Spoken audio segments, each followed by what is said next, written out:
रामकृष्ण हरी. एका नवीन घटनेच्या व्हिडिओमध्ये आपलं स्वागत आहे. आपण या अगोदरही अनैतिक संबंधातून, शारीरिक संबंधातून आणि प्रेम प्रकरणातून वेगवेगळ्या प्रकारच्या घटना पाहिलेल्या आहेत आणि त्या घटनांचा शेवटसुद्धा इतका भयंकर आणि भयानक होतो की त्यातून कोणाचा तरी प्राण जातो किंवा कोणाची तरी हत्या होते. हेच आजच्या घटनेतून सुद्धा आज आपण पाहणार आहोत. आपण म्हणतो की प्रेमाला वयाचं बंधन नसतं, पण शारीरिक संबंधांना ह्यांना तरी ह्या वयाचं बंधन असतं. तुम्हाला एका लिमिटनंतर म्हणजे स्त्रीला म्हणा पुरुषाला नंतर आपण ज्या समाजात राहतो त्या समाजाचं भान ठेवून तरी आपण शारीरिक संबंधांपासून प्रेम संबंधांपासून लांब राहिलं पाहिजे. अशीच घटना आहे एका 50 वर्षीय आजीबाईची. आजीबाई अशासाठी की तिला नातू आलता, सून आलती, मुलगा पण तिचा 22 वर्षाचा होता आणि तिने शारीरिक संबंधांसाठी तिच्या प्रियकराच्या मदतीने, त्याचं वय वर्ष होतं 30, त्याच्या मदतीने नवऱ्याचा खून केला. आणि असा तसा नाही तर त्या खून इतका भयंकर होता की आपल्या महाराष्ट्रात, देशात ह्या अशा प्रकारचं खून केल्याचं हे पहिलंच प्रकरण होतं. त्यांनी कशा प्रकारे खून केला आणि पोलिसांनासुद्धा हे प्रकरण सोडवता किती नाके नऊ आले हे आज आपण या घटनेच्या माध्यमातून पाहणार आहोत. तरी हे अजूनही तुम्ही चॅनलला सबस्क्राईब केलं नसेल तर चॅनलला सबस्क्राईब करायला विसरू नका. ही घटना आहे तेलंगणातील करीमनगर भागातील. तेथे एक संपत मिथुला, ज्याचं वय वर्ष होतं 55, आणि त्याची बायको रामादेवी मिथुला, जिचं वय वर्ष होतं 50. हे दोघे सुखाचा संसार त्यांचा चालू होता. त्यांच्या सुखी संसारात एक मुलगा होता, त्याचं वय वर्ष होतं 22, आणि मुलगा कामानिमित्ताने शहरात राहायचा आणि हे दोघे आपल्या गावाकडे राहून शेती करायची. आता मुलाचं वय वर्ष 22-23 होतं. त्यांना लग्न पण झालं मुलाचं आणि त्यांना नातवंड पण होती, एक नातू पण झाला होता त्यांना. आता गावाकडे राहत असताना त्यांच्या ही जी महिला होती रामादेवी, ती दिसायला खूप सुंदर होती. सुंदर म्हणजे आता तिचं वय वर्ष 50 होतं तरी तिला प्रेम संबंध, शारीरिक संबंध, आपण जशी एक नवीन आजची संकल्पना प्रस्थापित करतो उतार वयातील जवानी, तशी ती उतार वयातील जवानीच्या शिखरावर होते. आणि जसं तरुण मुलं करतात, नातवंड मुली करतात, म्हणजे तरुण मुली करतात, तसंसुद्धा ह्या वयस्कर महिलांना आपल्याला पण असं करावं असं त्यांना वाटतं. हा जन्म पुन्हा नाही हा उद्देश त्यांच्या मनात येतो आणि परत त्या शारीरिक संबंध, प्रेम संबंध ह्या गोष्टींकडे वळतात. तसा विचार केला तर 50 वर्ष हे काय शारीरिक संबंध आणि शारीरिक संबंधाचं असू शकतं, पण प्रेम संबंधाचं तर वय नाही. आता तिथंच तिच्या शेजारी एक प्रणव राजय्या नावाचा एक 30 वर्षाचा तरुण राहत होता. आता हा तरुण पण चांगला देखणाबाण, उंच तरुण. मग ही जी महिला होती रामादेवी, तिचा जो मुलगा होता त्या मुलाचाच हा मित्र होता. आता मुलाचा मित्र म्हणजे सारखा घरी येणं जाणं असायचं. आणि यांचा पण मुलगा, सून आणि नातवंडे शहरात असल्यामुळं यांनासुद्धा कोणाचा ना कोणाचा तरुण आधार म्हणून ही जो प्रणव होता हा या रामादेवीच्या घरी सारखा ये जा करायचा. आता तिचा जो नवरा होता संपत मिथुला, हा तिची शेती करायचा आणि त्याला प्रचंड असं दारूचं व्यसन होतं. तो कायमच दारूच्या नशेत असायचा. मग ह्या दारूच्या नशेत असल्यामुळं त्याची जी बायको होती रामादेवी, हिच्याकडं दुर्लक्ष व्हायचं. या रामादेवीला पण पाहिजे तसा सहवास, प्रियकर किंवा शारीरिक संबंध ह्या गोष्टी भेटत नसायच्या.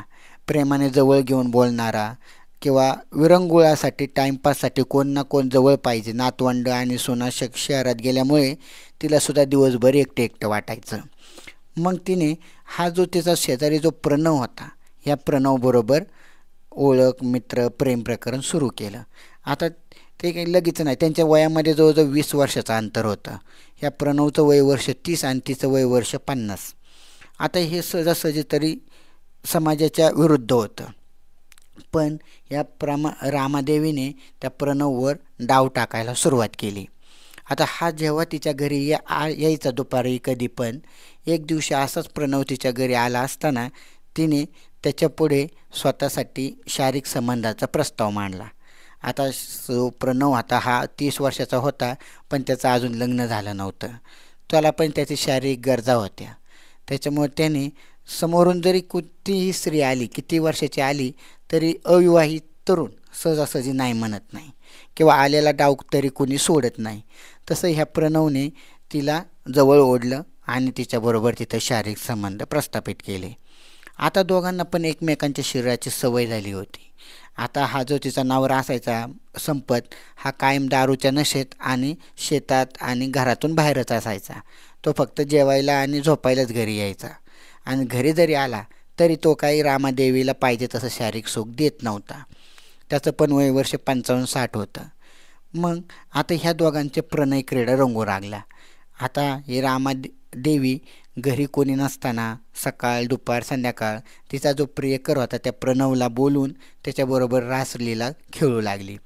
आता त्यांचा प्रणय खूप जोरात चालायचा. म्हणजे घरी कोण नसायचं, त्यांच्यात आडमुठेपणा करायला किंवा त्यांना डिस्टर्ब करायला कोणी नव्हतं. त्याच्यामुळे पाहिजे तेव्हा दिवसातून 2 वेळा 4 वेळा सुद्धा ते एकमेकांच्या शरीराचा उपभोग घेत होते.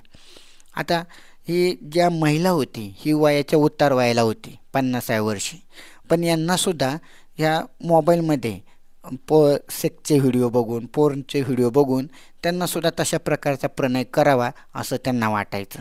आणि हे तरुण मुलांकडून त्यांच्यात नवीन जोश असतो, जोमात असतो, त्यांच्यातला जो दम असतो तो त्यांना आवडतो, आणि त्या जोशातून जोमातून ते त्यांच्याकडून पाहिजे तसा प्रणय करून घेतात आणि स्वतःच्या शरीराची वासना भागून घेतात. आता यांचा हा प्रणय रंगात असतानाच कधी एके दिवशी या संपत्नी दुपारी तो त्याच्या घरी आला. आता तो त्याच्या घरी आला असताना त्याने दरवाजा त्याच्याकडे बघितलं तर दरवाजा बाहेरून लावला होता. म्हणून त्याने त्याच्याकडच्या चावीने दरवाजा उघडला आणि तो आतमध्ये गेला. तर आतमध्येच बेडरूममध्ये त्याची बायको रामादेवी आणि तिचा प्रियकर प्रणव हे दोघं दुपारच्या वेळी सेक्स करताना त्याला दिसले.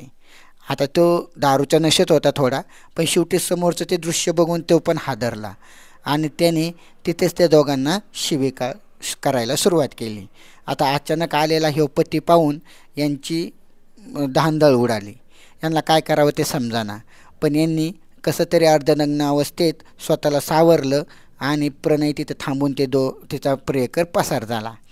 आता हे जे संपतला तो अगोदरच पित होता आणि ते नंतर जरा जास्तच प्यायला लागला हे बायकोचं असं प्रकरण बघून, आणि त्याने सुद्धा मग बायकोवर एक लिमिटेशन आणलं की परत तो त्या प्रणवला भेटायचं नाही, त्याने आपल्या घरी यायचं नाही. आता किती दारुडा असला आणि काय असला तरी शेवटी त्याला त्याच्या बायकोची संसाराची काळजी होती आणि समाजाचं सुद्धा त्याला भान होतं. म्हणून त्याने ह्या प्रणवला आपल्या घरी यायचं नाही आणि या रामादेवीला सुद्धा प्रणवबरोबर संबंध ठेवायचे नाहीत असं कडकाडून सांगितलं. मग आता ह्या दोघांमध्ये आणि तो जो संपत होता तो सुद्धा पहिला जसा घराच्या बाहेर राहायचा तसा तो आता घरातच थांबू लागला यांच्यावर नजर ठेवून. मग आता यांच्यामध्ये रामादेवी आणि प्रणवमध्ये शारीरिक अंतर आलं, प्रेमाचं अंतर आलं. यांना दोघांना एकमेकांच्या शरीराची जी सवय लागली होती ती त्यांची पूर्ण होईना, कारण तिचा नवरा मग घरी राहायला लागला. बाहेरचं काय समाजामध्ये बाहेर जाऊन सेक्स करता येत नव्हता, प्रणय शारीरिक संबंध ठेवता येत नव्हते. मग यांचा जो नवरा आहे त्याचाच काटा काढायचा यांनी ठरवलं. पण तो काटा असा काढायचा की सहजासहजी कुणाला त्याची शंका आली नाही पाहिजे. मग त्यांनी त्याचा जो काटा काढायचा त्याच्या अगोदर 2 महिने मोबाईलवर व्हिडिओ बघितला की एखाद्या पुरुषाला आपण कशा प्रकारे मारू शकतो. तर त्यांना एक त्याच्यात ऑप्शन असा सापडला की एखाद्या पुरुषाच्या कानात कीटकनाशक, आपण जे पिकांवर औषधं मारतो ते कीटकनाशक जर त्याच्या कानात सोडले तर त्या पुरुषाचा मृत्यू होतो आणि याचा सहजासहजी कोणाला सुगावा लागत नाही. त्यांनीही तसंच केलं. जे शेतासाठी आणलेलं कीटकनाशक होतं, एक दिवशी संध्याकाळच्या वेळी तिचा नवरा संपत घरात झोपलेला असताना ह्या रामादेवीने प्रणवला गपचूप घरात घेतलं. रात्रीची वेळ होती आणि त्या प्रणवने त्याचे हातपाय पकडले आणि ह्या रामादेवीने त्याच्या कानात कीटकनाशक ओतले. आता काही वेळाने तडफडून संपतचा मृत्यू झाला. मग आता वेळ होती पहाटेची. आता याच्या मृतदेहाचं करायचं काय, म्हणून त्याने त्याचा मृतदेह गाडीवर टाकला आणि तिथूनच थोड्या अंतरावर 6-7 किलोमीटर अंतरावर एक थोडं जंगल होतं आणि त्या पेट्रोल पंप होता, त्या पेट्रोल पंपाच्या पाठीमागं थोडं घनदाट जंगल होतं, तिथं नेऊन याचा मृतदेह टाकला. आता त्यांनी रामादेवीने 2-3 दिवस वाट पाहिली आणि तिसऱ्या दिवशी तिने पोलिसांमध्ये माझा नवरा बेपत्ता असल्याची तक्रार दिली. आता ते पोलिसांनी त्याचा तपास सुरू केला. तिथून पुढे सुद्धा त्यांनी 3-4 दिवसानंतर तिथंच पेट्रोल पंपावरच्या एका मुलाला लघवीला गेल्यानंतर जंगलामध्ये ते एक मृतदेह दिसला. वास त्याची दुर्गंधी येत होती. त्यांनी पोलिसांना याची खबर दिली. पोलिसांनी त्याची मृत्यूची ओळख, त्या माणसाची ओळख पटवली आणि मृतदेह यांच्या स्वाधीन केला. त्याचे पोस्टमॉर्टम वगैरे झाल्यानंतर त्या ज्या महिलेचा जो मुलगा होता, त्याचं वय वर्ष होतं 22, त्याला थोडी वडिलांच्या मृत्यूबद्दल शंका आली आणि त्याने या पोलिसांना की यांची चौकशी सविस्तर करण्याची माहिती हे केली. का अगोदर तर सर्वांना वाटलं की हा दारुडा होता, पिऊन पाडला असेल आणि तिकडे त्याचा मृत्यू झाला असेल. पण त्याने चौकशी करायची आग्रह केल्यानंतर पोलिसांनी तिचा चौकशी केली. तर पोलिसांनी या 2 जणांपाशी त्यांचा जी चौकशी होती येऊन थांबली. ती होती त्याची बायको रामादेवी आणि तिचा प्रियकर प्रणव. कारण ज्या दिवशी त्याचा मृत्यू झाला होता त्या दिवशी यांचं फोनवरून मोबाईलवरून संभाषण झालं होतं आणि या प्रणवचं लोकेशनसुद्धा त्या पेट्रोल पंपाच्या तिथं त्या दिवशी दाखवत होतं. मग त्यांनी त्या प्रणवला ताब्यात घेतलं आणि ह्या रामादेवीला सुद्धा ताब्यात घेतलं. तर त्यांनी प्रेमाची हत्येची कबुली दिली. तर असं सांगायचा उद्देश की ह्या महिलेचं वय वर्ष होतं 50, तिच्या प्रियकराचं वय वर्ष होतं 30 आणि ह्या दोघांनी या वयामध्ये स्वतःच्या शारीरिक संबंधांमध्ये अडसर ठरणाऱ्या संपत मिठूला, ज्याचं वय वर्ष होतं 50, त्याचा खून केला. हे समाजासाठी आणि त्यांच्यासाठी सुद्धा नक्कीच लाजिरवाणी गोष्ट आहे. त्या महिलेच्या वयाच्या दृष्टीनं तरी कमीत कमी तिने विचार करायला पाहिजे होता आणि या गोष्टींपासून लांब राहायला पाहिजे होता. ठीक आहे, तुम्हाला शारीरिक संबंध करायचे होते, अजून यांचं जास्तीत जास्त 5 ते 10 वर्ष शरीराने साथ दिली असती हिची शारीरिक संबंधांसाठी, पण तिच्यासाठी तिने नवऱ्याचा खून करायला नव्हता पाहिजे.